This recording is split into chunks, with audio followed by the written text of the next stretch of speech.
बहुत समय पहले की बात है। एक दूर दराज के रूसी गांव में, जहां खेत क्षितिज तक फैले थे और हवाओं में पुरानी कहानियां बहती थीं, वहां एक बूढ़ा किसान अपने 3 बेटों के साथ रहता था। लेकिन जब सुबह किसान की आंख खुली तो वह चौंक गया। जब किसान के गेहूं के खेतों को देखा तो उसे लगा कि कोई रात में फसल बर्बाद करने आता है, क्योंकि फसलें कुचली हुई थीं। पिता ने बारी बारी से अपने बेटों को रात को पहरा देने के लिए बोला। बड़े भाई डरपोक और आलसी थे। उन्होंने डराते धमकाते हुए इवान को बोला कि वो रात भर पहरा दे। इवान मान गया। वह डरने के बजाय उत्सुक था। रात गहरी थी, सन्नाटा छाया हुआ था। अचानक आसमान में बिजली कड़की और एक तेज आंधी आई। इवान ने देखा कि वह आंधी नहीं थी, वह एक जादुई घोड़ी थी।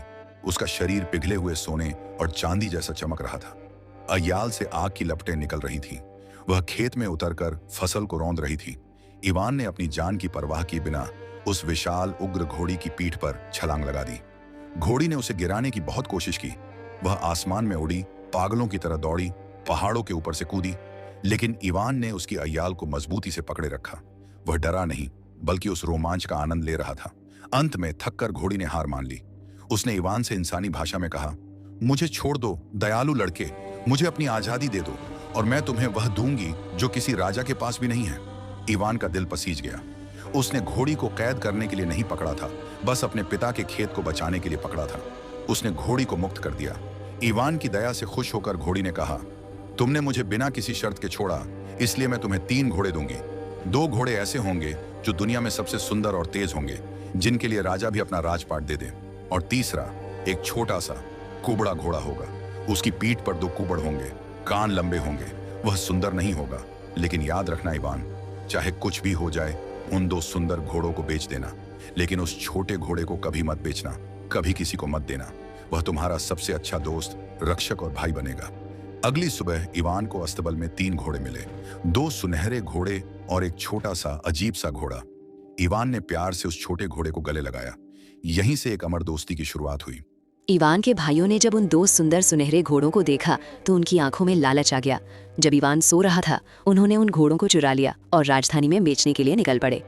जब इवान जागा और घोड़े गायब मिले तो वो रोने लगा। तब उस छोटे जादुई घोड़े ने पहली बार अपना मुंह खोला। उसकी आवाज में एक चंचलता और सयानापन था। उसने कहा, रो मत इवान, मेरी पीठ पर बैठो, हम हवा से भी तेज उड़ेंगे और उन्हें पकड़ लेंगे। इवान हैरान रह गया, लेकिन उसने भरोसा किया। छोटा घोड़ा उसे लेकर बादलों के ऊपर उड़ा और पलक झपकते ही भाइयों के पास पहुंच गया। भाई शर्मिंदा हुए, लेकिन इवान ने उन्हें डांटा नहीं। उसने बस इतना कहा, चलो हम सब मिलकर इन्हें बेचते हैं। वे राजधानी पहुंचे। बाजार में उन सुनहरे घोड़ों को देखकर हलचल मच गई। खबर राजा तक पहुंची। राजा एक नाटा, सनकी और बहुत ही ईर्ष्यालु व्यक्ति था। वो अपने आप को दुनिया का सबसे महान इंसान समझता था, लेकिन असल में वो एक डरपोक और क्रूर शासक था। राजा ने घोड़ों को देखा और मोहित हो गया। उसने मुंह मांगी कीमत देकर उन्हें खरीद लिया, लेकिन जैसे ही शाही सैनिक घोड़ों को ले जाने लगे, घोड़ों ने विद्रोह कर दिया।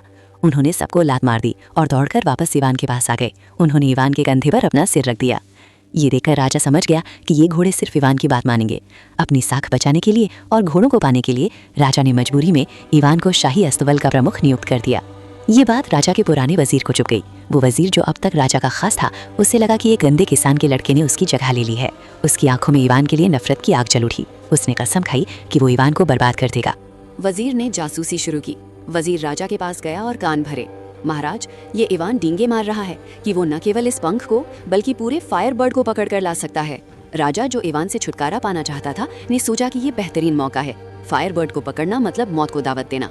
उसने इवान को बुलाया और आदेश दिया, मेरे लिए फायर बर्ड लेकर आओ, वरना तुम्हारा सिर धड़ से अलग कर दिया जाएगा। इवान रोते हुए अस्तबल में गया। उसने अपने छोटे दोस्त से कहा, अब सब खत्म, हम फायर बर्ड को कैसे पकड़ेंगे? छोटे घोड़े ने हंसते हुए कहा, ये तो बस पहली मुसीबत है इवान, घबराओ मत, तुम बस कुछ मक्का और नशीली दवा का इंतजाम करो। वे दोनों दुनिया के उस पार नींद के पहाड़ों की ओर उड़े। वहाँ का नजारा डरावना और सुंदर दोनों था। हर तरफ काली चट्टानें थीं। उन्होंने वहां मक्के में नशीली दवा मिलाकर फैला दी। रात हुई और आसमान जलने लगा। फायर बर्ड आया, आग का बना एक विशाल पक्षी जिसकी रोशनी से आंखें चौंधिया जाएं। वो दाना चुगने लगा और बेहोश हो गया। इवान ने उसे पकड़ लिया और बोरे में डाल दिया। लेकिन जब इवान ने बोरे में झांका तो उसने देखा कि फायर बर्ड रो रहा था। उसकी आंखों से अंगारे जैसे आंसू गिर रहे थे। इवान का कोमल हृदय फिर पिघल गया। उसने सोचा, किसी की आजादी छीनकर मैं अपनी जान क्यों बचाऊं? इवान ने बोरा खोल दिया। जाओ, उड़ जाओ, उसने कहा। घोड़ा चिल्लाया, इवान तुम क्या कर रहे हो? राजा तुम्हें मार डालेगा। इवान ने मुस्कुराते हुए कहा, मरना मंजूर है लेकिन किसी को पिंजरे में देखना नहीं। फायर बर्ड आसमान में उड़ा, लेकिन वो इवान की दयालुता से इतना प्रभावित हुआ कि वो वापस आया और इवान के कंधे पर बैठ गया। उसने इवान को अपनी वफादारी सौंप दी।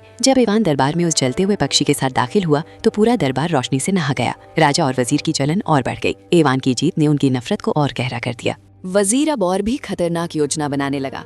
उसने राजा को एक पुरानी किताब दिखाई जिसमें एक जार मेडन का जिक्र था, एक ऐसी राजकुमारी जो इतनी सुंदर थी कि चांद भी उसके सामने फीका पड़ जाए, लेकिन वो दुनिया के दूसरे छोर पर बर्फ के एक दुर्गम महल में रहती थी। राजा, जो बूढ़ा और बदसूरत था, ने सोचा कि अगर वो उस राजकुमारी से शादी कर ले तो वो फिर से जवान महसूस करेगा। आदेश फिर जारी हुआ। इवान को राजकुमारी को लाने का हुक्म मिला। इवान और उसका घोड़ा बर्फीले तूफानों को चीरते हुए बर्फ के देश पहुंचे। वहां सब कुछ जमा हुआ था। हवा इतनी ठंडी थी कि सांस भी बर्फ बन जाए। उन्होंने देखा कि एक ऊंचे कांच जैसे चिकने पहाड़ के ऊपर एक महल है जहां राजकुमारी अकेली रहती है। राजकुमारी जिद्दी थी, स्वाभिमानी थी और किसी के हाथ नहीं आना चाहती थी, लेकिन इवान और उसके घोड़े ने जबरदस्ती नहीं की। जादुई घोड़े ने अपनी हरकतों से राजकुमारी का मनोरंजन किया और इवान की मासूमियत ने उसका ध्यान खींचा। राजकुमारी ने देखा कि इवान राजा के सैनिकों जैसा क्रूर नहीं है। जब वे उसे लेकर लौट रहे थे तो रास्ते में इवान ने राजकुमारी का बहुत ख्याल रखा। राजकुमारी के दिल में इवान के लिए कोना बन गया, हालांकि वो उसे जाहिर नहीं कर सकती थी। जब वे दरबार पहुंचे तो राजा राजकुमारी को देखकर लार टपकाने लगा। उसने तुरंत शादी का प्रस्ताव रखा। राजकुमारी ने इवान की तरफ एक नजर देखी और फिर राजा से कहा, मैं तुमसे तब तक शादी नहीं करूंगी जब तक मुझे मेरी दादी की अंगूठी नहीं मिल जाती जो समुद्र की गहराइयों में खो गई है। राजा ने फिर इवान की ओर देखा। जाओ और अंगूठी लेकर आओ। ये सबसे कठिन कार्य था, समुद्र में सुई खोजने जैसा। इवान और उसका घोड़ा समुद्र किनारे पहुंचे।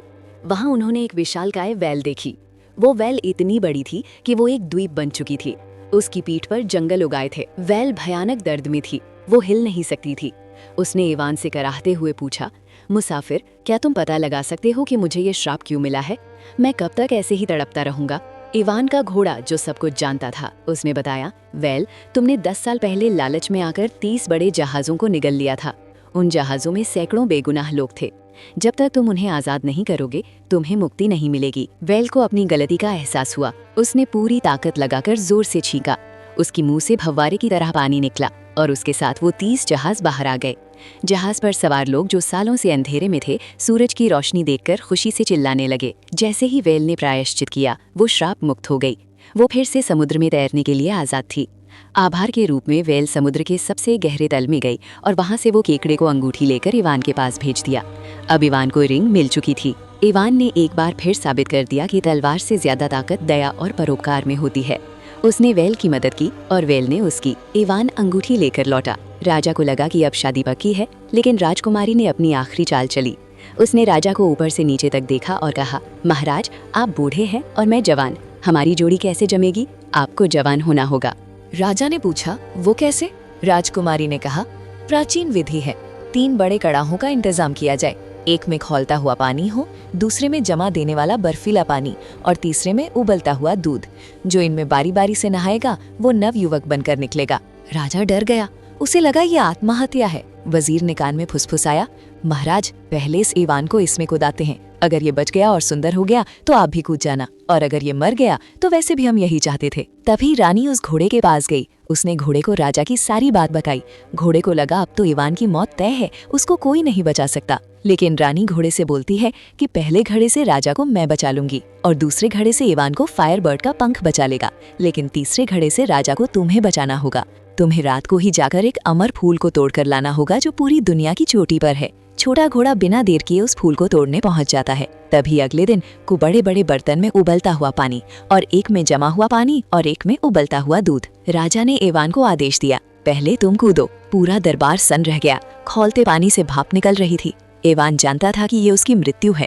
उसकी आंखों में आंसू थे, मानो वो अपने दोस्त को अलविदा कह रहा हो। वो जैसे ही पहले घड़े में कूदता है तो रानी अपनी अंगूठी निकालकर पानी में डाल देती है, जिससे इवान ऊपर आ जाता है और जाकर दूसरे घड़े में गिर जाता है।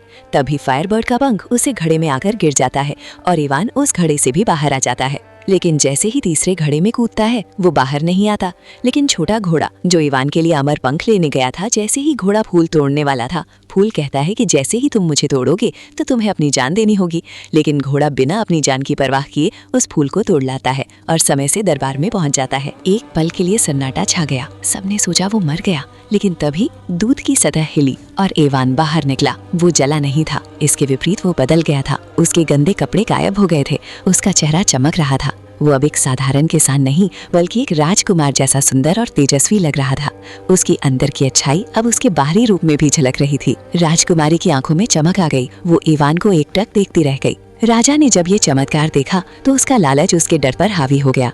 उसे लगा कि इवान सुंदर हो सकता है तो वो क्यों नहीं। उसे राजकुमारी चाहिए थी, उसे जवानी चाहिए थी। बिना सोचे समझे और बिना किसी जादुई घोड़े की मदद के राजा ने उबलते हुए कड़ाहे में छलांग लगा दी। छपाक, पानी खौला, एक बड़ा बुलबुला उठा और राजा को आसमान की ओर ले जाने लगा। राजा हमेशा के लिए गायब हो गया। उसकी बुराई और मूर्खता ने ही उसका अंत कर दिया। दरबार में सन्नाटा छा गया, लेकिन फिर जनता ने राहत की सांस ली। अत्याचारी राजा का अंत हो चुका था। वजीर डर के मारे भाग गया। राजकुमारी सिंहासन के पास आई। उसने जनता की ओर देखा और फिर इवान की ओर। उसने अपना हाथ इवान की ओर बढ़ाया। ये सिर्फ शादी का प्रस्ताव नहीं था, ये सम्मान और प्रेम का प्रतीक था। लोगों ने इवान को अपना नया राजा चुना। एक ऐसा राजा जो चालाक नहीं था, क्रूर नहीं था, लेकिन जिसके पास एक राजा का सबसे बड़ा गुण था, दया। फिल्म के अंतिम दृश्य में इवान और राजकुमारी महल की बालकनी पर खड़े हैं और उनके ठीक बगल में उनका सबसे वफादार दोस्त, वो छोटा कोबरा घोड़ा खड़ा है। इवान ने अपने वादे के मुताबिक उसे कभी नहीं छोड़ा। इवान की कहानी हमें सिखाती है कि दुनिया चाहे कितनी भी चालाक क्यों ना हो, अंत में जीत उसी की होती है जिसका मन साफ हो और जो अपने दोस्तों के प्रति वफादार हो। असली जादू जादुई घोड़ों में नहीं, बल्कि हमारे दिलों की अच्छाई में होता है।